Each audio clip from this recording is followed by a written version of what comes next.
Hi, I'm Tim. Welcome to What You Want, and thanks for logging on. Today we're looking at the Hublot F1 King Power, 48mm in 18 karat red gold. You can see this 1 of 250 limited edition Hublot King Power on our website, whatyouwant.com. Purchase it there if you like, and if you enjoy these videos, please subscribe to our YouTube channel, What You Want Inc. Now you can see on my wrist, 6 1/3 inches, 16 centimeters in circumference.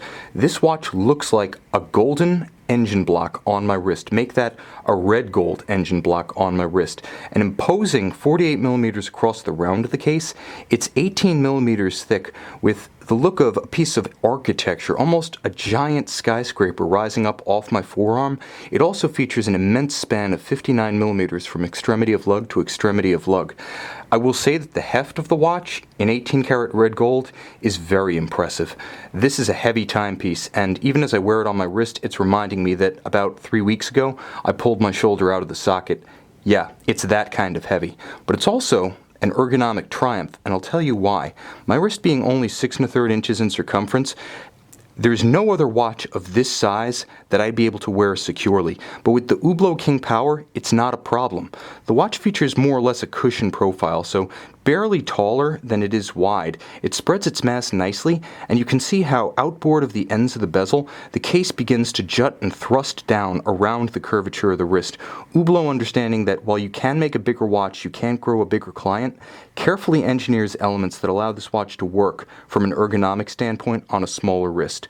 Now, the strap is a great part of that equation, being very supple and pre-curved at the lug to guide itself around the wrist. You can see it's a combination of automotive fire retardant suit style Nomex, that's the material at play here, continuing the F1 theme, and a very supple natural vulcanized rubber. You can see that beautiful red contrasting stitch underneath.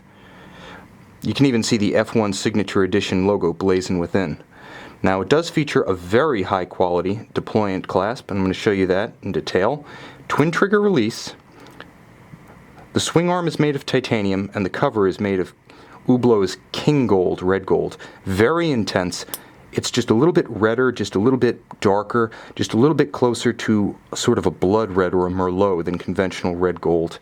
And you can see the case itself is a celebration of automotive imagery and traditional Hublot Big Bang architecture. Now, the Big Bang ultimately became the King Power. Bigger, bolder, more in your face. To this edition, the Shanghai Grand Prix 2011 Special Edition, we add automotive brake imagery. You can see the ceramic insert on top featuring the cross-drilled appearance of a modern Formula One brake rotor, and then on the side, the sandwich profile of a vented brake rotor, so drilled and vented. That's the imagery of modern automotive technology. And then inboard, you can see it continues with a dial that's guilloche cut to feature mechanical imagery, much like the interior of an engine compartment of a Formula One race car.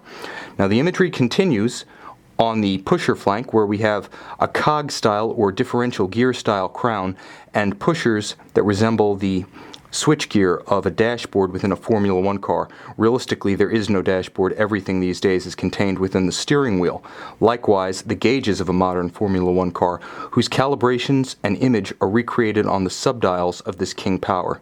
Now, there is a great deal of depth going on here, from the plunge inboard of that rotor-style ceramic insert to the chapter ring, calibrated 0 to 60.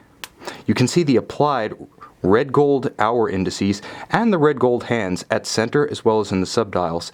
There's a lot of rich detailing going on here, and you can see the incorporation of the date disc at 4:30 is very, very subtle. It's only there when you look for it. It doesn't spoil the imagery here. It doesn't break up the automotive themes. Now, it does feature a quickset, just as the movement itself features hacking. And on the case back, you can see the Hublot caliber 4100, HUB 4100, 27 joules. This one's based on a tried and true and tank tough Valjoux 7750. Automatic winding with the more efficient unidirectional winding format. It features a 44-hour power reserve, and again, it is tank tough. Because of the skeletonization of the rotor, you get a better view of the machinery, the bridges, the levers, the wheels, and the polished screws beneath.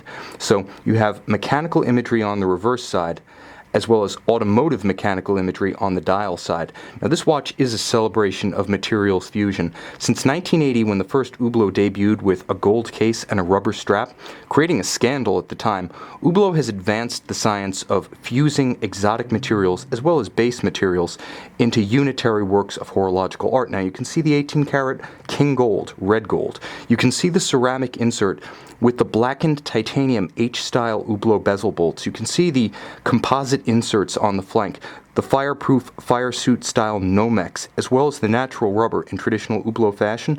But what you can't see is the titanium inner case that actually serves as the cradle for the movement and provides this watch with 100-meter water resistance.